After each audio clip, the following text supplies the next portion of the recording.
Well, look, thanks for coming to join us today.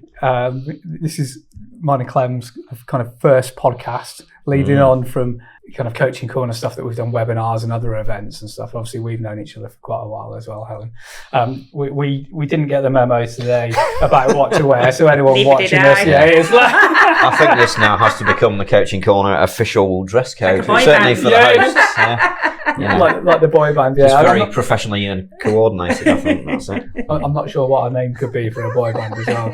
We'll work on that. Yeah, let's not discuss that on this podcast. So for anyone listening, Helen, could you do a little bit of an intro and a bit of your background, if that's all right? So, Helen Curtis, I'm 30 years ish in the IT and telecoms industry. I was a graduate at what was called ICL, Fujitsu, a long time ago. And then, so I went through their graduate program. I was at Intel for about 5 years, doing various things, working with their different partners and their channel. And then I was at BT Global Services, looking after data center marketing, cybersecurity, a number of different areas. And then I left BT and the corporate world about 15 years ago, and set up within another agency, an organization called Partner Marketing Services, and then set up Coterie. We're coming up to 12 years old this year. And we are a specialist agency that helps tech companies do joint partner marketing channels and value propositions. So still in the same corporate space, still with the same clients, just on the other side. Yeah. Okay. Interesting. Yeah, interesting stuff. Obviously, I knew a lot of that as well. And we obviously met a few years ago on the leadership course. Talking today, I mean, one of the things that brought myself and Clem together, both from our kind of coaching kind of background, was like this human-centric or people-first kind of approach to leadership. And we've had loads of conversations about this. And I know that you're kind of passionate about compassionate leadership. Yes. So I was quite interested to kind of understand what that is, and kind of why you're interested. So one of the things I do now is, so I've done some teaching at the University of Huddersfield in marketing, but I've actually started to deliver some courses around compassionate leadership, and I fell into it about 2 or 3 years ago. It was through a mutual connection who knew I was interested in the people-centric side of things and mindfulness, and she said, there's this organisation called the Centre for Compassionate Leadership in the US. They're running a course. She'd already been asked but couldn't make it, down in Surrey. I said, do you think this would be something you'd be interested in going? And when I looked at it, I was like, this looks quite interesting, because the language they used was like, we're not numbers. I had a number at BT, actually. I had a number at every employer. There were long numbers, and I could never remember them. But when I set up Coterie, and with Joe, my business partner, we were very much focused around trying to be people-centric. We were both mums of young children, and we'd found it a challenge within a corporate world to be able to even talk about the fact that we had kids and that we had a life outside of work. And when we set up Coterie, we were trying to do something different. And I think we've succeeded in many ways, and I think in some ways we didn't kind of know what good looked like. So the compassionate leadership for me, when I went on the course, having no idea other than some of the language looked like it resonated, and I went on it and I was like, this is amazing. This is the first time somebody showed me a way of being a leader that feels kind and supportive, and it's kind of like almost like your toolbook. And I have to say, it took me a while for it to sink in, because some of it seemed kind of hard to do, and was like, well, it sounds good in reality, but it sounds good, in theory, but in reality, how am I going to implement this as well? But the more I've got into the content, the more I've taught it, and had the privilege of teaching, not teaching, leading really, because it's more facilitating a conversation, small businesses around being more compassionate.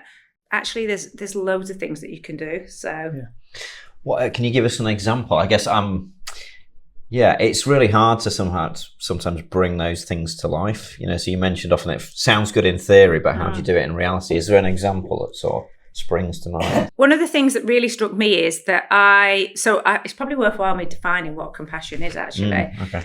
So compassion is about alleviating the suffering for people who don't know what it is, because I didn't know what it was. Yeah. So it's about alleviating the suffering in an organisation, and there's all kinds of different forms of suffering that can come along. One of the facts that, so the two academics who we use a lot of the content for the Centre for Compassionate Leadership is Jane Dutton and Monica Warline, and they are they were at Stanford, but now the University of Michigan and the Centre for Positive Organisation.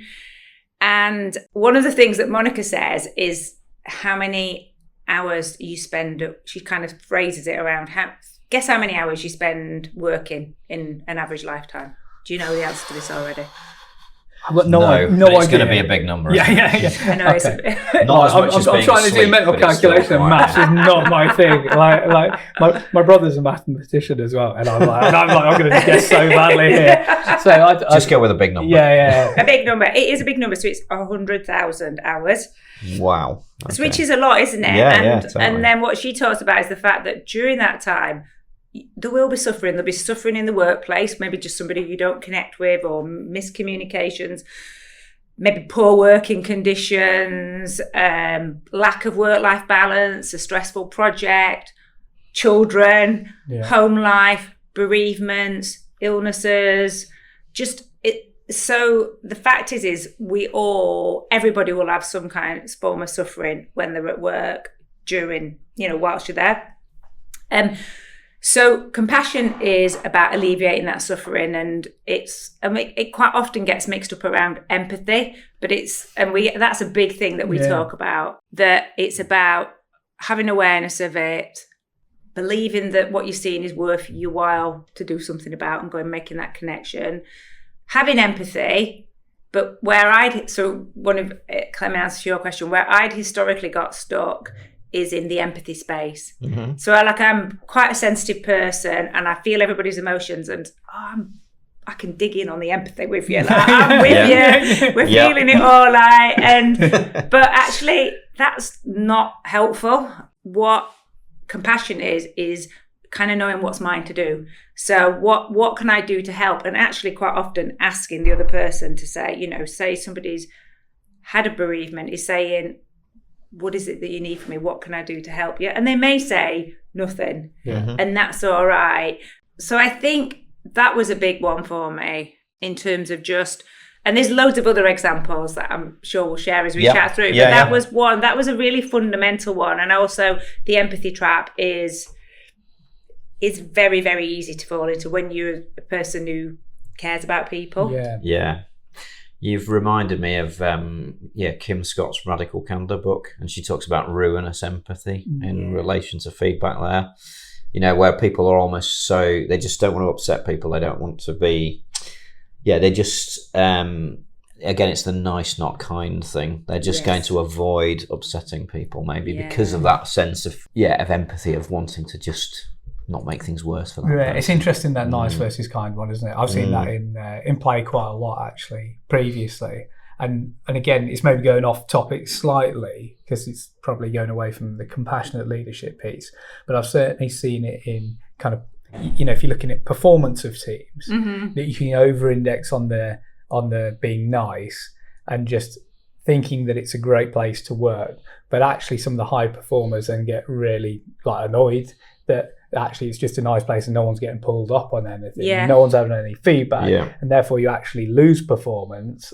And actually it's just, I call it like the weed smoking hippie place where everyone's like all happy clappy. It's brilliant, but nothing ever gets done. There's I think it's Amy Edmondson, but I don't know for sure, but there's one of the things that we teach is exactly that. So it's like a matrix. So you've got performance over one axis, and then you've got, I think it's like stress, down there, and you have the whole kind of like where you've got apathy. So in terms of like low stress, low performance, or maybe they're performing, but actually there's low stress, so they're kind of cruising. So you're not really. So it's like nudging them over into that top zone where you're starting to get they've kind of got psychological safety. It's all right to fail, but there's enough stress in there. What you don't want is to just be stressing people out and the performance not to be there. So if somebody's underperforming and all you do is you put pressure on, they're in the anxiety zone, and ultimately that's where you get burnout. So it's that balance of getting them into that top zone, and you can move around. It's an interesting one, isn't it? Like that, I'm fascinated by that whole kind of concept piece of it as well. So going back to the compassionate kind of leadership piece, what else is it kind of built up of, that's maybe different from, I don't know, other different leadership kind of styles? And so there's a few bits. So the other one that Clem, when you asked me the question as well, I was thinking would be a good example, and these are things that really landed for me as well, was around courageous compassion. So what you were saying about being too nice is, I'd always thought, like, just say yes and you're doing great and we'll just cheerlead you along. But actually avoiding difficult conversations and difficult feedback, I used to think that was being nice, but actually I've realised it's being quite cruel. Because if you're not being clear with somebody, or somebody's not being clear with me about what I'm doing that's not helping them, then how can we improve? And generally when that happens is everybody's talking about them behind the back. And actually that's much worse. So having those courageous, compassionate conversations is huge. And I think actually a lot of what tends to come out when we're teaching this is that either people have difficult conversations, but they do it in maybe a way where they're attacking the other person, and the other person comes out feeling a bit bruised. And they don't take accountability for their part in it, because it takes two to tango, doesn't it? Maybe the person's not clear on what their job role is. Maybe they've not got the tools. Maybe they're just not a good fit. And I think we're quite often afraid to say, actually, this is not working. And so I think, and there's the other one is around self-compassion, and Kristen Neff. If we could always give you, I can give you a couple of book links and things. Kristen Neff is kind of the guru of self-compassion. So that's another massive piece. But she talks about courageous compassion, and she talks about the Me Too movement. So it's quite female orientated, but she talks about it much, much broader than that. So that's another one for me as well. Interesting. The feedback one's quite interesting. We've chatted about this on kind of webinars. I know it's one of your specialist areas as well. And actually, it was just interesting listening on the feedback there piece about the kind of courageous feedback and being honest with people and addressing that. I'm going to turn to you on this one, Clem, because we had a I wouldn't say it was wouldn't say it was a ding dong, but it was but it was a social media kind of like disagreement today on something, and that was when to give feedback. So it's interesting to get your take on this. Well, it was just this morning I put a post out on perhaps a deliberately controversial opinion that you should not give feedback in annual performance reviews. So my view really is that if you are seeing this event, this annual performance review, as the opportunity as a leader to give feedback to people, that's just really bad. It's depriving that person of useful feedback and learning throughout the year. It's not in the moment. It's not likely to be specific because you kind of built it up into a big thing. It's already a conversation with a massive power dynamic, performance review that might be then linked to maybe remuneration or promotion. There's so much going on. So my kind of deliberately controversial stance was to say, you just shouldn't even have feedback in those conversations. And the alternative is to try and build it in on a more continuous basis, make it part of conversation, make it part of kind of culture. Interesting. And your reply, which of course I spotted and responded to, was, well, what if you made them monthly? And yeah, I think certainly that addresses one angle. It addresses the frequency, but for me, it was still not addressing the kind of power dynamic thing of it being if it's called a review and it's a kind of formal meeting, even held monthly, then there's a sense of it being maybe thoughts and conversation from somebody more senior to somebody more junior, specifically to help them improve. Interesting. And so that's the bit where I'm kind of going, well, hang on, if we really want that person to learn, we want them to kind of adapt and grow and that kind of thing, well, actually, we need to think about things like psychological safety. We need to work out how we can deliver that feedback kind of continuously, kind of in the working environment, in moments where it's going to be most useful to them, not stored up for a special meeting. Yeah, it's interesting that, and so for absolute clarity, we actually call them one-to-ones rather than reviews, which I picked up on your point. Deliberately, there was a bit of tongue in cheek, but we do one-on-ones. But it is an interesting piece on the power dynamic one that probably needs a bit more thought from my side. I'll be interested on your take on this as well, like on actually, as an organisation, should we be giving feedback to individuals formally at designated times at all, or should it always be spontaneous and in the moment? And kind of, if so, on the latter, what's the best way to deliver that? I mean, I agree with Clem in that we're teaching, and I teach alongside one of the professors at the university, and we do quite a bit around feedback, and it is all about being timely. And I think if you think about it, if we do the empathy bit as well there, and you put yourself in the shoes of that person, whilst they're in the middle of doing something, probably that feedback is probably the most useful, or they've just finished it, then that's the time to do it, both positively and negatively. Like I had one of our team did something today, and I thought they handled it really well. So I sent them a note straight away to say that I thought that was really good for these particular reasons. And so I think that if it's timely and specific, it's always much better. Having said that, some people might not want that, especially if it's something. So I guess the other option is to ask them, how would you like feedback? Would you like it, or would you like me to save it all up for you? Yes. Go through the list. It's sometimes not appropriate as well in the kind of context. If you're in a room of loads of people, a group situation, that could be the wrong thing to deliver some feedback to somebody when actually, again, the safety's not there. There's a whole load of other people. So sometimes I think it's inevitable that you think, actually, I really want to say, often something really positive to kind of say what you've done well, or maybe some tweaks to help somebody improve, but you can't do it in the moment. I would say just do it as soon afterwards as you can, really, rather than storing it up. Interesting.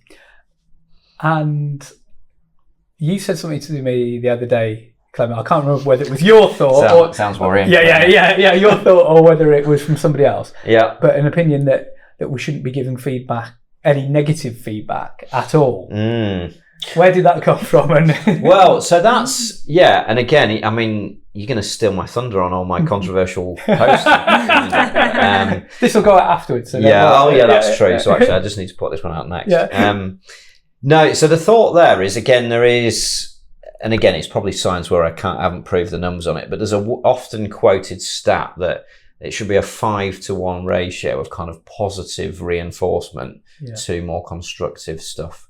Now, where that's come from, full disclosure, I'm not sure, but it is something that seems to be quite widely understood. Okay. So I think that was from a marriage study in like the 60s or 70s. I can't remember who it's by. It's in quite a few classic management books, and it was a 5-to-1 ratio meant a happy marriage, and if it dropped below 5-to-2, then it meant you're getting closer to divorce. I think that's what it actually came from. Okay, right. Excellent. Well, so maybe maybe it's not a great step, but anyway, the theory, though, again, I guess, is if you focus in on people's strengths and you give them positive feedback on what they're doing really well, actually, that's still something that's quite rare. So, we might do something really well and people might go, well done, that was great. But that's not really specific. It's not really helping them learn. Whereas something that's actually saying, what I really loved about the podcast was you chose to dress the same, and that gave it a really professional opinion, or the sound quality of the audio was great, and so that really made it valuable for the audience, or what have you. that sort of specific positive feedback can really help people to kind of know what they're doing well, know what their strengths are, and then continue to build on that. So where I'm getting around to with all of this is, if you just focused on that, the positive impact you could have on people and workplaces would be massive, even if you avoided doing the kind of maybe the one more constructive thing. Which again, of course, has to be context specific. If it's something that they really need to know about, then again, I would say it's the kind thing is to tell them. But if it's just something where you think, I'm not quite sure about that, but you know what, all of this other stuff's going great, maybe just focusing on that. And that's one of the other things that we teach as part of the compassionate leadership is this appreciative inquiry. So that's all strengths based, and I've run a couple of workshops for people using appreciative inquiry. And Clem, to your point, when you focus on the strengths, it's not like you're ignoring what's wrong. Like we'll accept the things that aren't, but should we put our energies in, because it's so that, and again, I'm going to have to try and remember the theory around this now, but the idea is that if you just start by focusing on what's wrong and fixing those, you will only move performance to here. Whereas if you focus on the strengths and building them up, you can like exponentially shift performance.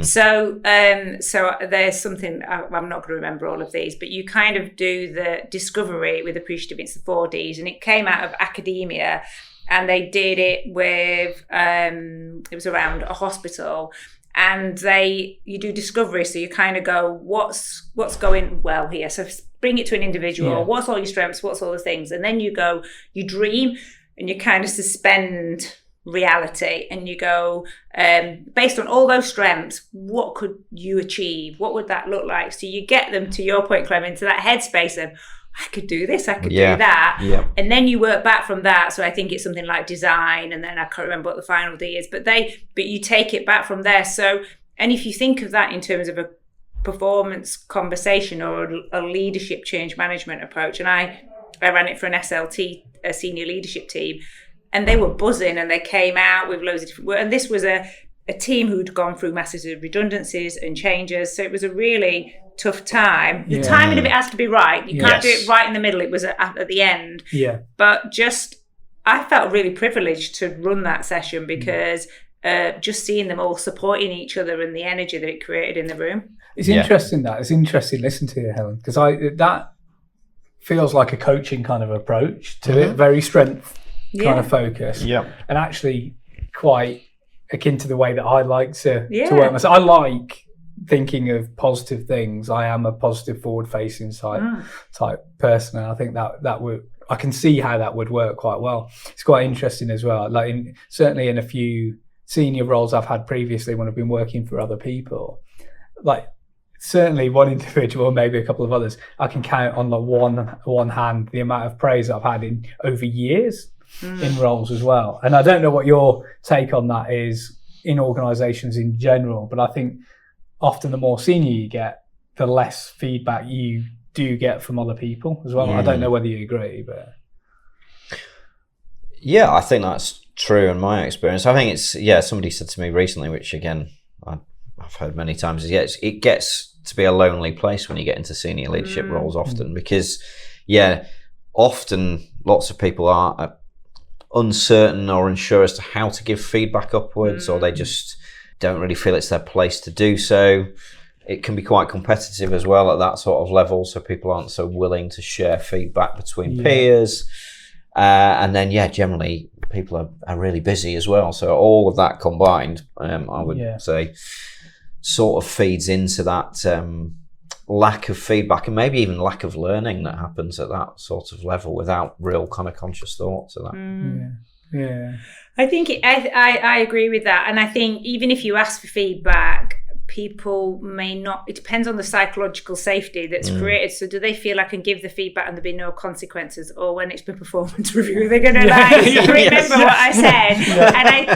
And I think it's also demonstrating vulnerability as well, isn't it? So it's kind of you being open as a leader to own the things that you're not good at and what are your strengths, and to be willing to take feedback as well. And so have they seen you being vulnerable? Do they know that you're okay with that? Yeah. And also, do they feel safe in doing that? And so that's quite a lot. Oh, crikey, what's the name of the Prime Minister for New Zealand? She's just doing the book round at the moment. Jacinda Ardern. Yeah, so she's got a new book out, and I've been watching a few bits and pieces that she's been talking about around it. And she's a great example of a compassionate leader. Absolutely. And she's very much creates that spirit of psychological safety where you feel that actually she would be open to feedback and taking it on board as well. Whereas, you know, I'm not going to get into politics, but some people would not be open to it. There's a few. I was just thinking, if we say certain names, we're probably not going to be able to go and visit a certain country.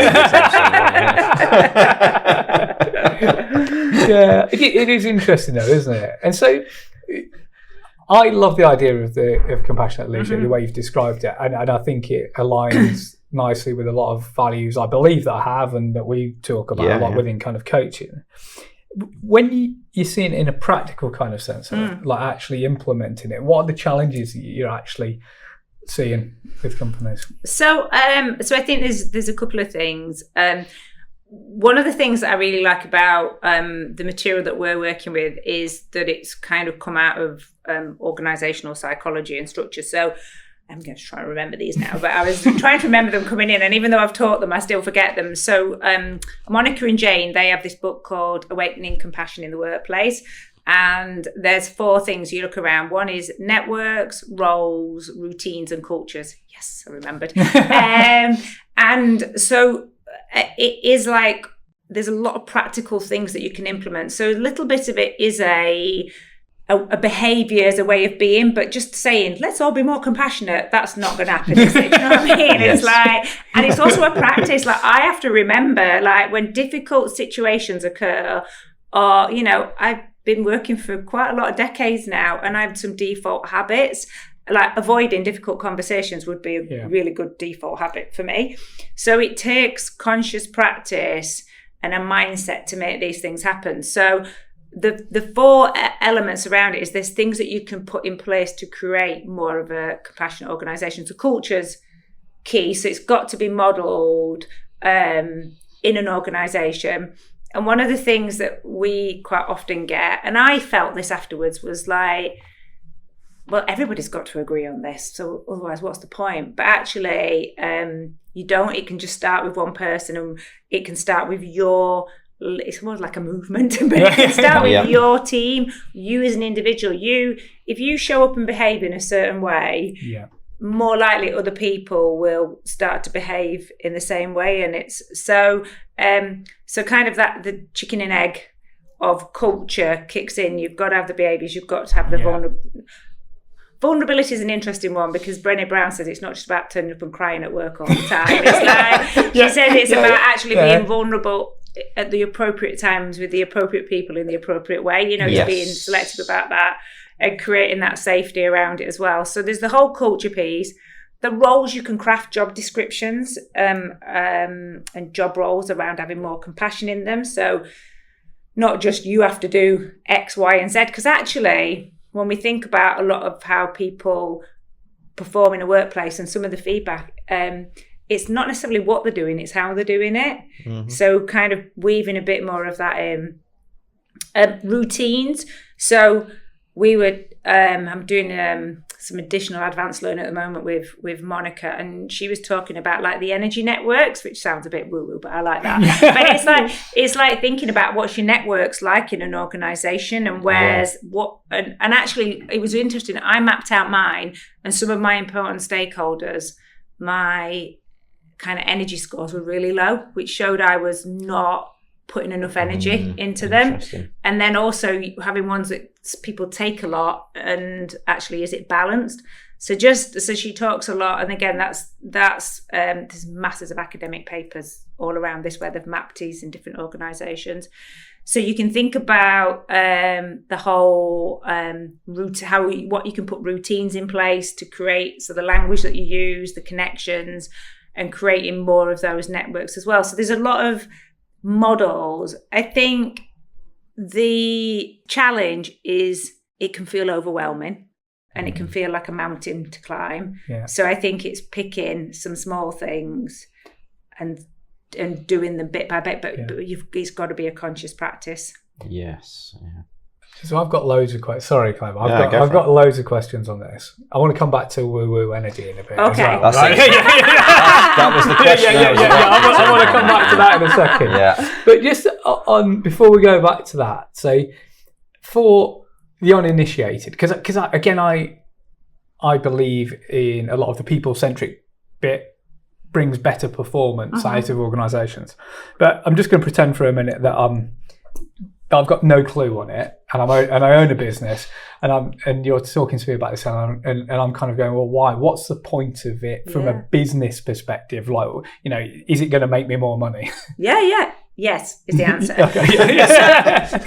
When we teach it, that is the first thing that we cover, because otherwise no one's interested. Ultimately, which is kind of sad, but it's a reality, and as a business owner, I get that. Ultimately, you've got to serve your customers and you've got to generate margin so that, you're a sustainable business.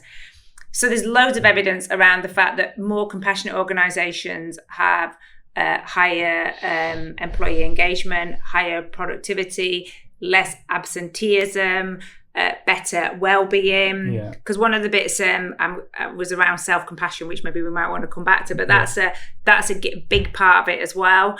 So actually are people taking care of themselves and taking responsibility for themselves as well in that.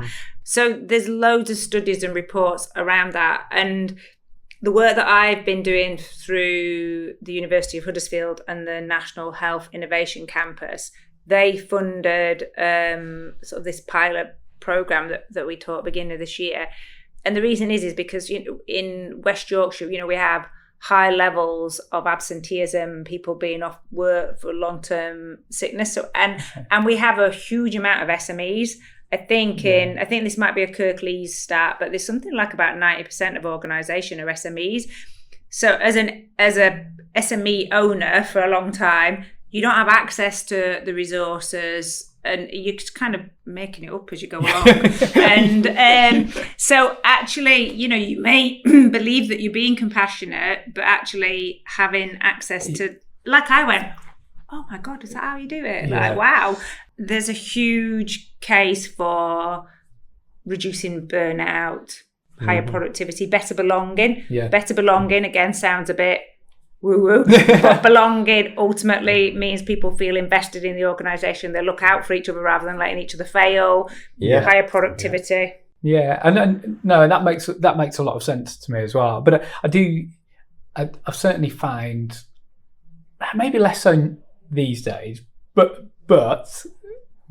I still think there's a lot of people who don't know or haven't been educated around the kind of people productivity piece, if that makes sense, and like, especially in tough times, like certainly in services to kind of the technology sector in the last 18-24 months, it's been a pretty rough time for a lot of organisations, consultancies and the like.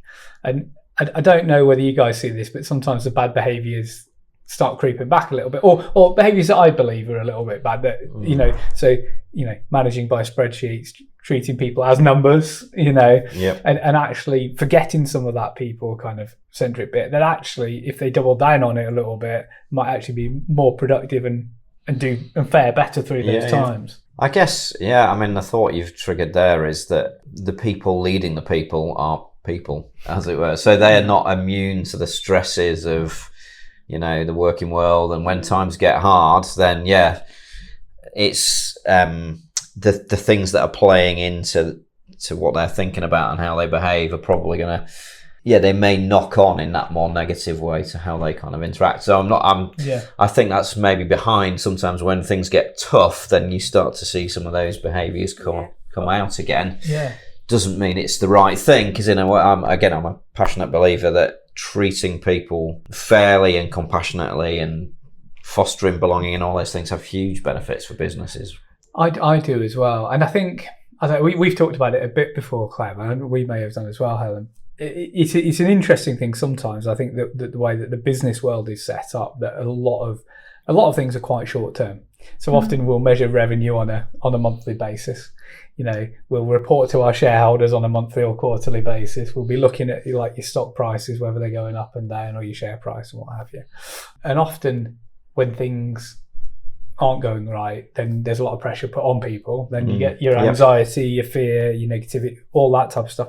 And that then takes you away sometimes from that people-centric bit, which I think sometimes has a longer kind of lifespan to see the benefit of. I'm a big believer in the long term as well, actually, rather than short term. But I think there's a lot of short-termism, kind of consumerism, that drives a lot of what the economy, and therefore knocks on some of the behaviours.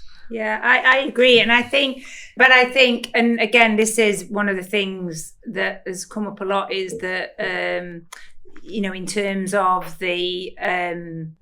of I've just got put off. It was the t-shirts. Everyone's playing the t-shirts. Playing the t-shirts, yeah. I remember what I was going to say. It's about taking radical responsibility. Yeah. So I think you've only got your sphere of influence. So yes, I thought this when I went through this training, and I've witnessed other people when we're in the groups having the conversation, is almost like, what's the point in all of this if the top don't care about us and they're just after the number? And we have a lot of people, like compassionate leadership is massive in the health service.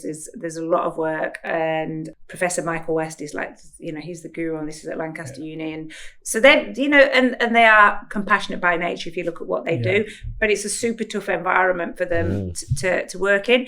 So if you think in terms of, are you witnessing the compassion coming down from the top because we're under pressure, still think you can influence your area. So I think you have to make a conscious decision. And as you were saying, Clem, I think what I've noticed in me now in those situations is having more compassion for the person who's managing you by spreadsheets, because what is going on in their world that makes them feel the need to manage by spreadsheets, and not making them wrong for doing that, because they're doing it because they're doing the best they can with what they've got in order to get the outcome, and ultimately probably trying to look after everybody. And I think if you can flip it like that, and then rather than have a conversation that's like, oh, you manage me by spreadsheets, going, just trying to understand their world a bit more, and what can we do to support them as well. It's a really interesting point. It's quite enlightened, actually, going back to a bit of woo-woo. But it really is, actually. And I think as well, like, I'm a massive believer of being able to influence it, and I really believe in a people kind of first and people-centric type way of managing, and I'd very much believe in it and passionate about it, and do believe that you can influence people. But I think it's an interesting taking it up a level of having that compassion for that person. You both mentioned it there, actually. I think, but also you've got to own your own. I might swear. You've got to own your own shit. So in certain situations, you're going to be like irritated or triggered by something. And I have certain things that I know that will spark me up, and it's maybe some of my insecurities or some past things. And I think in those situations, you also have to own that and how you respond to it, because it can be, you can see a lot of all of this going on in those situations. So I just think you have a choice about how you respond. And it is a difficult environment, and acknowledging that, and then just trying to support other people and support yourself. So I always got a question for you. Is that all right? Yeah, of course it is. What's your take on when I say self-compassion? How does that land with you both? Ooh. Well, I'll tell you the phrase that pops into my head. Now, whether it's appropriate or not, please tell me. But it's that thing about, when you're on an aeroplane, they always say, fit your own mask before helping those around them. And I've used that phrase once today already, actually. Was it on an aeroplane? No, it wasn't on an aeroplane. No. But it's if you're not in a good state yourself, if you're not able to take the responsibility to help those around you, you're not going to be able to do a particularly good job. So it's really, for me, it feels like self-compassion is about recognizing that you need to be as compassionate with yourself as you are with other people. And in doing so, that will have a kind of ripple effect. Again, that's sounding woo-woo now. But that's how I would interpret it. So Well, it's really interesting to listen to, because I think your version was much better than mine. So I'm not going to steal something. I think, it's interesting. I think listening to you both now and where that kind of lands with me on a day-to-day basis is a little bit of the taking care of yourself piece, but also a bit of taking accountability for yourself as well, and some of your behaviours as well, and actually owning it when you go, but I have been triggered by something. Yeah. Sorry, I lost it with you. Mine's usually around my kids or something, if they're shouting or something, and then I shout back, and I'm like, okay, look, I've lost my self management kind of piece there as well, and maybe even it depending on your work environment, but again, being owner of an SME.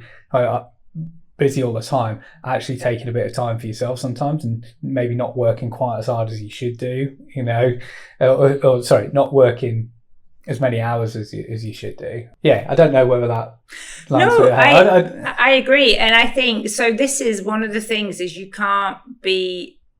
will struggle to be a compassionate leader. So we have leading with compassion, so that's kind of with individually, leading for compassion overall, thinking about the organizational structure, but that's all going to be grounded in self-compassion. So the oxygen mask on a plane's a great analogy. And if I look back historically, I've been like a bit of a martyr and not had good work-life balance, and and I think it's a bit of a cultural thing where self-compassion can be seen to be a bit weak, a bit self-indulgent.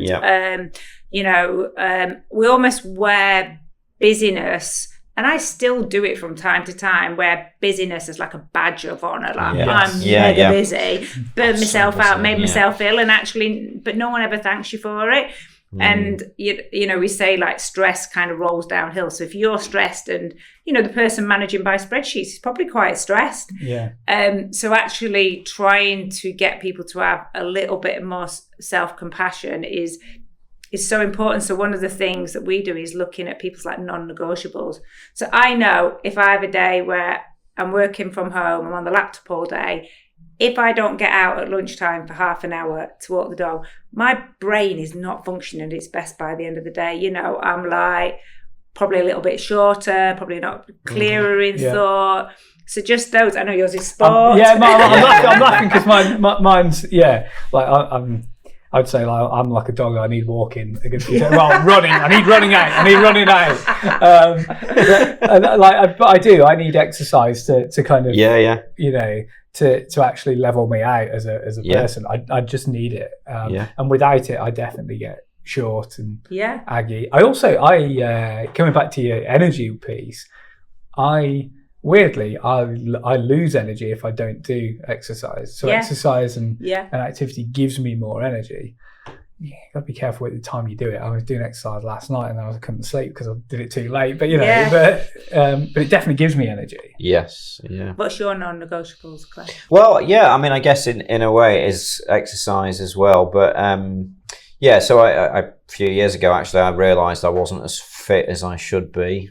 Classic one of those health checks where I thought I was just going to pass with flying colours, and they were like, no, you're a bit heavier than you should be for your height, and you're a bit this and that. And I was like, so I just 5:30 every day. I just right, I'm going to do some strength training, that kind of thing. So I started doing that and stuck to it kind of very diligently for quite a period of time. Still do it, maybe not every day, but And then the other thing for me has always been around, the work-life balance and leaving work. Unless there's a full crisis going on, I always try to make sure I left at a sensible time, 6 at the absolute latest.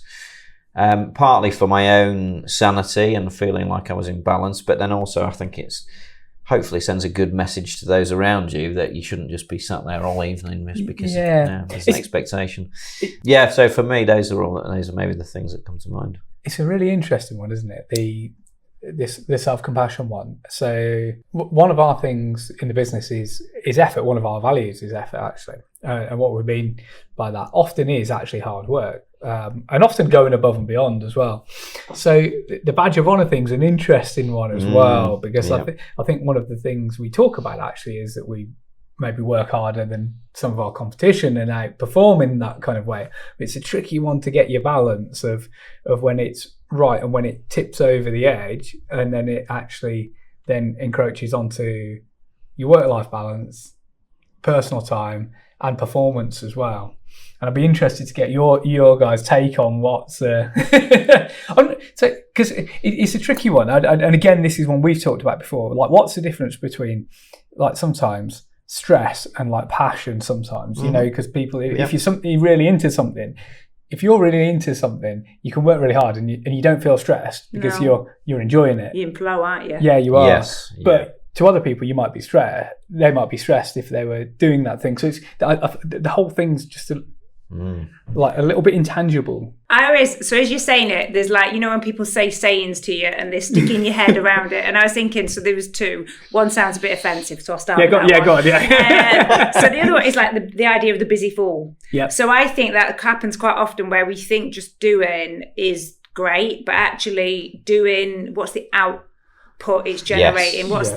So I think sometimes is it better to put more focused energy in a spurt to generate something more impactful, which comes then to the less offensive saying, which is like, you know, working smarter, not harder. You know, for me, I think as my brain's like a snow globe, so it's like that, and there's all these, so mindfulness and starting my day like with a bit of a meditation just to settle my mind, because I'm like, ideas, I've got to do this, I've got to do that, and I love it because I'm a bit of a, you know, like the adrenaline and the dopamine of getting stuff done. When I sit down and it all settles, I realise that probably there's only one or two things that actually really matter that day to be done. Yes. And they don't get lost in the noise of it all. So I think that's the whole, you know, and taking 15 minutes just to, and the other impacts around self-compassion is, again, there's loads of data around, it's not indulgent, that it reduces like burnout, it improves performance. But ongoing stress generates low-level cortisol. And, you know, once you're in your 50s, you start to see all the impact of ongoing low-level cortisol as well that's being generated.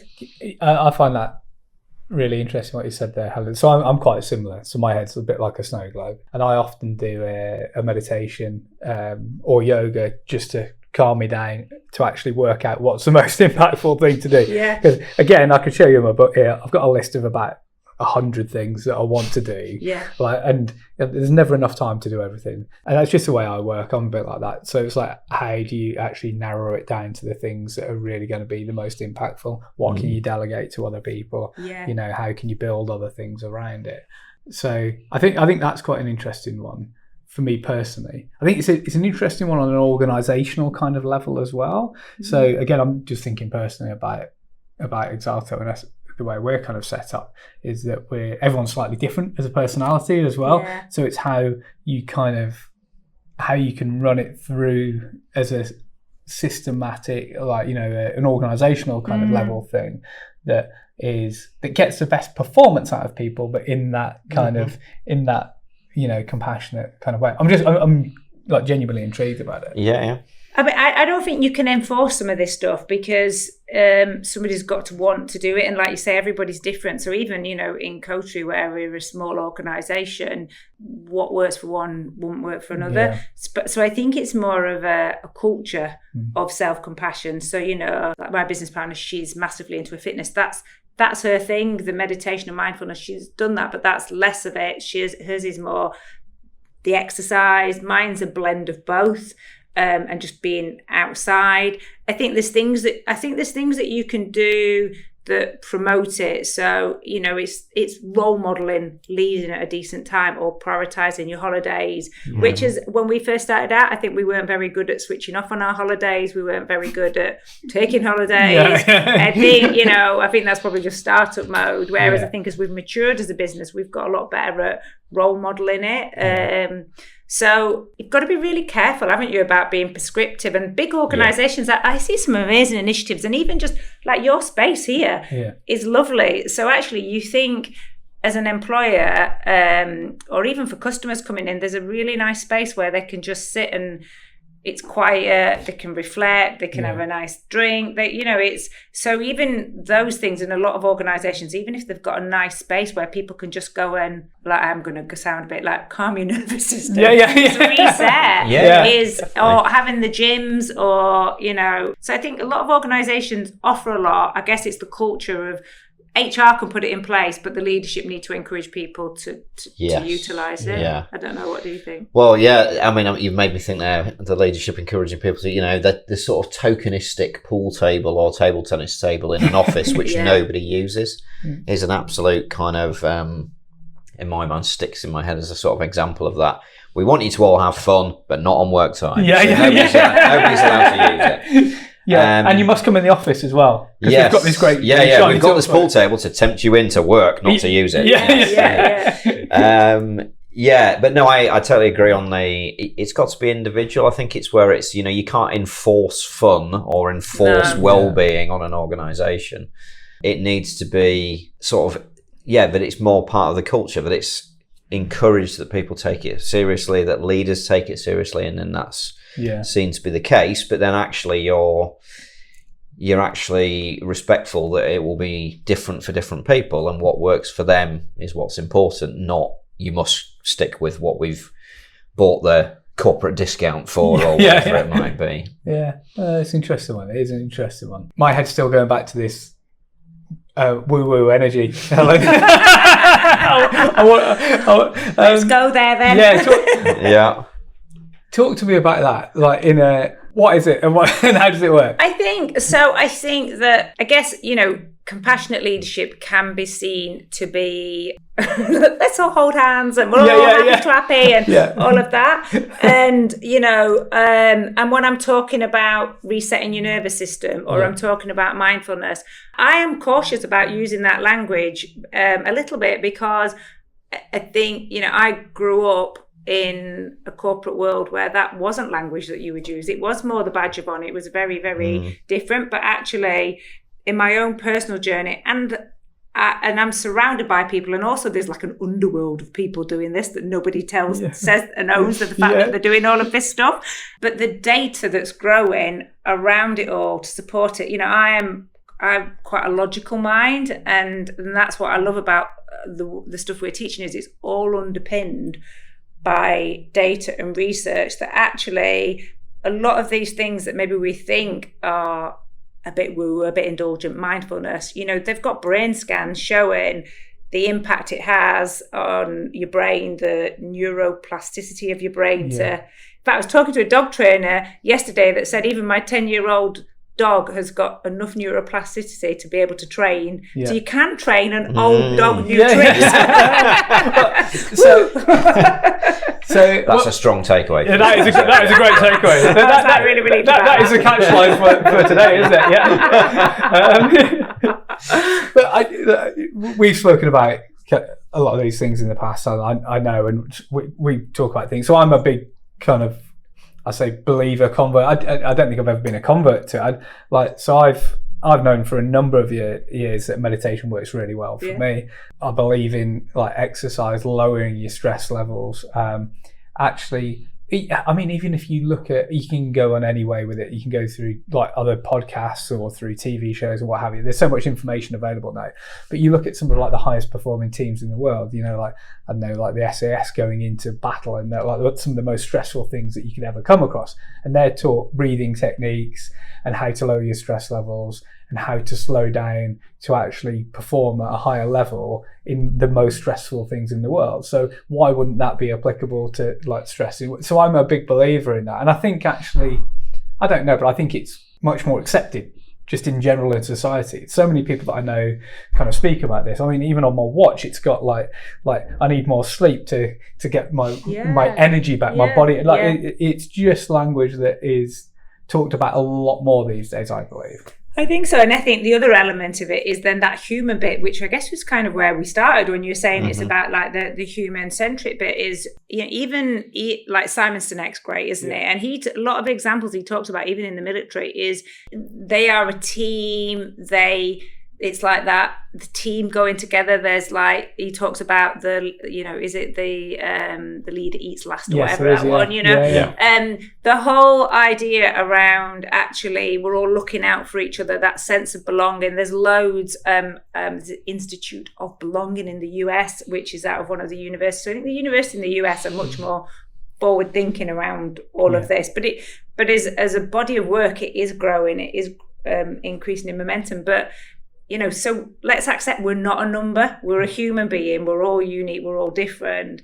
And I think that requires compassion for yourself and looking after yourself, but it also requires compassion for the other people. And people who see the world very different to you are probably the ones who are the most challenging. But I think that just making them wrong doesn't move anything forward. So actually, I've learned, I wish I'd known this. I wish I'd known this 20, 30 years ago, but anyway, I know it now. But I think it's just trying to walk in their shoes and understand their world and ask questions and knowing it's okay to not agree and then to go, well, what does that mean? Yeah. As well. So I think, and that's a lot of that whole kind of, it can sound a bit happy clappy when you're talking about it, but I think logically for me it makes a lot more logical sense as well. I agree. Interesting. It is interesting stuff. You talked, just coming back to a bit of energy giving piece, because you talked about energy givers and takers, and this is a concept that somebody talked to me about years ago, that certain people will take away your energy and certain people will give you energy. That's how I understand that at a very kind of basic kind of level. Does that apply into any of this at all, or is that just something completely different? No, so this is something which we're literally just kind of going through at the moment, so where we're mapping out, so you'll have like organisation charts, and this is the interesting thing around compassion. So we have organisation charts, which is how you're structured. But the reality of an organisation probably looks nothing like an organisation chart. Absolutely. So it's the flow of communication, the flow of energy. And then energy is a nice word because communication doesn't really tell you a lot, does it? Whereas energy tells you in terms of how it's working. Like, is somebody being very demanding, and why is that for a certain reason? Or actually, do you have people who you connect with who are nothing to do with what you do? But like, I think about when I was in big organisations, there'd be certain people who wouldn't be in the same team, but I would go to them to get energy. Yes. And they help you be more resilient. They help you get through tough conversations. They understand that the world that you're in as well. Yep. So using it as a teams to map out what the energy flow looks like, and also you tend to find your compassion leaders are not the leaders. They're people elsewhere in the organisation who everybody goes to because they're really good at it. It's interesting. That's great. I love the idea of an org chart that's created around energy flows rather than top-down organisational hierarchy. That would be a really interesting thing to try and actually map out. It is an interesting thing. I've also in the past, it's made me think of something. So I've hired a couple of people in the past that I just felt were good people that would add to the cultural fit would change the energy dynamic in the team slightly, not necessarily purely or anything really based on previous experience or you could go classical competency. It's like, actually, this person will probably just bring something to the team that will be a bit different, that will maybe shift us in a more positive direction. Yeah. I think, if I look at the Coterie team, we are, I was going to say disproportionately women, but we're all women. And we're dotted all over. We've got people in South Africa, people in the UK. And we're virtual in the way we work. But when I look at the energy flow amongst that team, it's really good. And they all kind of sort of watching out for each other. And I think, to your point, there's a culture and there's certain people who are really good at giving, like they just naturally give the good energy off, and that elevates everybody else along with it. So you kind of still got the job to be done, but there's certain people's roles who actually they lift it. But we all know in organisations where you have people who lower the energy, and equally, that transmit. So one of the things we were talking about with Monica was, does toxic behaviour travel as good as positive? And she said, yes, it does in a similar way. Yeah. So I think, but what I enjoyed about doing that exercise is it was an interesting thing to do, but it also made me reflect and be accountable on my own dynamics. And it made me go, oh yeah, I need to invest more energy. And why am I not investing energy in that particular one as well? And that's where one of the other things we cover, there's so much in this compassionate leadership, is biases. So maybe I've got a bias around a certain situation or something like that, and I'm maybe so actually no, I need to invest more in it. It's always easier where somebody's very like-minded that it's an easy energy exchange. Yes. But actually probably the more rewarding ones sometimes are the ones where actually isn't as natural. And again, by having biases, it's not making yourself wrong for having them, because it's just innate in us as human beings, isn't it? I think we're wired for safety for that reason. Yeah. But just being conscious of it. Yeah, it's just actually being aware of it in the first place.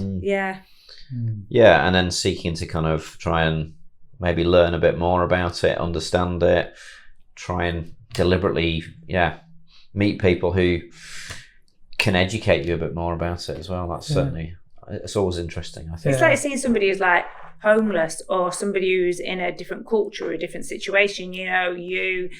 Maybe it's harder to have that connection and relate, but actually the more you ask the questions, you do the listening skills, then you start to unpack and find all these connections and similarities and that understanding, and then suddenly it starts to shift it as well. So that, and that again is a really important pillar of the whole compassionate leadership piece. Fascinating. Yeah, it's really fascinating. Yeah, it sounds very similar to coaching in a lot of ways, in terms of the understanding and awareness leads to the change kind of piece. Yeah. Well, listen, thanks so much for coming in, Helen. It's been amazing to chat. I literally could chat for hours, but I'm conscious we've got a hard stop on this one today. So I think we should definitely say that this is our first podcast together. So we definitely get you back in at some point, Helen, and have a further chat with you. I've really enjoyed it, and thank you for allowing me to talk about it. As I'm talking to you, I'm like, and you're always passionate about this, but even more so. So it's just a fascinating subject. So thank you for the opportunity. No, thank you very much. Nice.